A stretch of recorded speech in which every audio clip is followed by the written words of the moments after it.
That's a very good question. I think the reason that people want to read historical fiction, watch period dramas, and I include myself in this because I like writing and reading historical fiction and watching it on TV, is because I think the times are so uncertain that it's rather refreshing to look at a world where there seems to be more order, and where we kind of know what the outcome is, because at the moment, who knows what's going to happen. We have so much uncertainty in our lives, elections, the referendum, all these things. And so I think there's an attraction in the past. I don't think it's nostalgic in the sense that we want to go back to the past, because I don't think that's actually what people want. No woman really would actually want to live in the 19th century where you didn't have a vote, you didn't have contraception, there were no ladies' loos, and you had to wear a corset. I mean, come on. But I think that actually there's something quite quite soothing and quite reassuring about looking back at a time where we know that everybody thought the worst was going to happen, but it didn't. And so I think that's one of the reasons that people like it, and also because it appears to be a world that has rules, and I think we like worlds with rules. I mean, that's why I think that it sort of explains the popularity of school stories, Harry Potter, crime fiction. It's a world where, you kind of know what the boundaries are, and sometimes that's where you want to be, rather than, in a place where anything could happen. So I recognise that desire, and I feel it myself. And that's not to say that, we shouldn't all be reading stuff, that people shouldn't read stuff set in the present day. I mean, of course, but I think people want both. I've been kind of immersed in the 19th century for most of my life. I studied Victorian history at Cambridge. I've read a great deal of 19th century literature. I mean, I've sort of, that's been my thing. I've written 2 novels before this one set in the 19th century, so I feel very comfortable with that world, and sometimes more comfortable than I did. I mean, in the present, I mean, and as part of and I've made lots of TV programmes when I was a documentary maker about the 19th century, so, I'm fascinated by the detail, how people ate, what wearing a corset was like, if you're a woman. In fact, I have worn a corset a number of times, and it's quite interesting because it does give you a real insight of what it was like to be a Victorian woman, and it gives you fantastic posture, but God, it's uncomfortable. And also, I like, I'm just fascinated by little tiny details. So one of the things I love about Prince Albert is that when he designed Osborne House, which is their home on the Isle of Wight, he was a very methodical man, and he was, obsessed with little things. And one of the things he did was, when he designed their bedroom, he fixed this special device so that a special bolt, so when they got into bed and they wanted, not to be disturbed, he could lock the door from the bed. They didn't have to get out of bed, so if they would, they wanted to get it on, he could just flick a switch, and they were safe from servants or children or whatever. And I thought that showed fantastic attention to detail, and it tells you a great deal about Albert, doesn't it?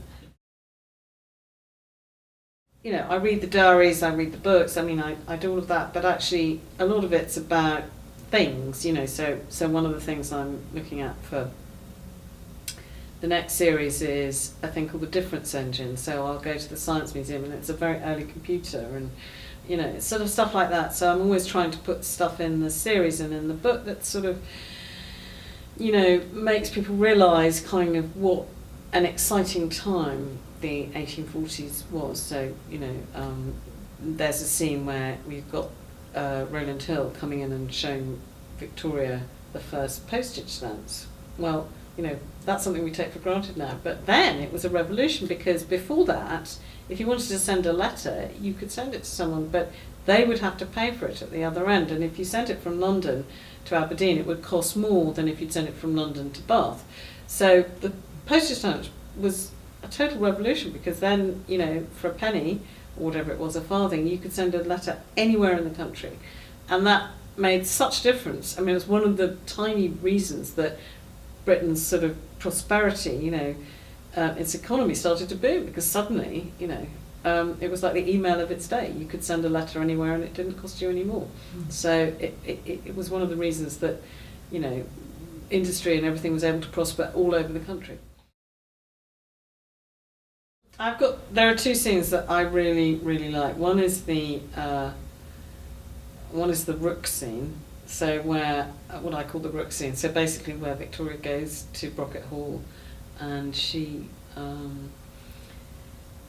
declares her love for Melbourne, and it's the impulsive gesture of a young girl, and she's incredibly sort of overwhelmed with it, and he has to, he of course would like nothing better than to say, but he can't, because he knows that would be wrong, and she's too young, and she's the queen, and for very many different reasons it can never be. But he has to find a way of putting her off without, in a way that makes it final.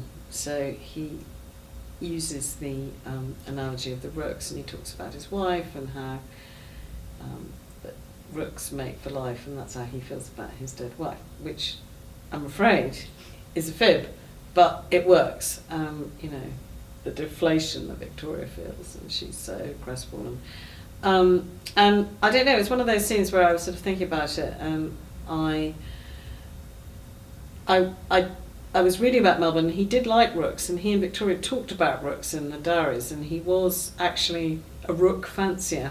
So it wasn't, and of course a gathering of rooks is called a parliament. So I felt that although, it's not it's a scene I've imagined, it's not so very far from the sort of thing they might have talked about. And when I discovered that rooks mated for life, I just thought, well, there's the metaphor right there. And so that was kind of, and I wrote the scene very quickly. Sometimes when something's good, it just happens really fast.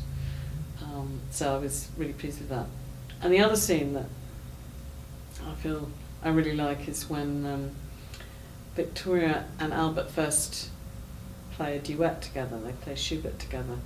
And you can imagine that in the Victorian era, when men and women, the relations between them are so carefully controlled, to sit next to a man, on a piano stool, right next to him, where you're touching, your bodies are touching, and then you're playing on the piano, and your hands are touching, and then you're pressing the pedals, and your feet are touching. That must have been so kind of sexy and erotic and thrilling. So that was a fun scene to write, and I thought that so I was just using that as a way of expressing their growing attraction for each other, which they can't admit. I'd always thought when I pitched the original series that there was potential for more than one, and as I was writing it, it became clear to me that I had to slow it right down in time. So, in fact, the first series is only 3 years, and I don't know how long the second series will be, but I know what's going to be in it, and I know the kind of events it's going to encompass. She's certainly going to have another baby, or 7, I don't know. And so, yeah, it's quite exciting. It's a very interesting time politically, because it's a time of revolution in Europe, and it's a time of great technological change. The first telegraph, the first computer, early computer. So there's a lot of really interesting stuff. There's corn laws. There's the terrible famine in Ireland. So it's a time, the 1840s are called the Hungry 40s, because it was very very difficult times, and you know, a lot of monarchies were overthrown in 1848 because it was revolution right across Europe, and Victoria and Albert were very worried about what would happen to them. But I think it's a sort of tribute to them, to Victoria's popularity, that, you know, the British throne was safe and continues to this day.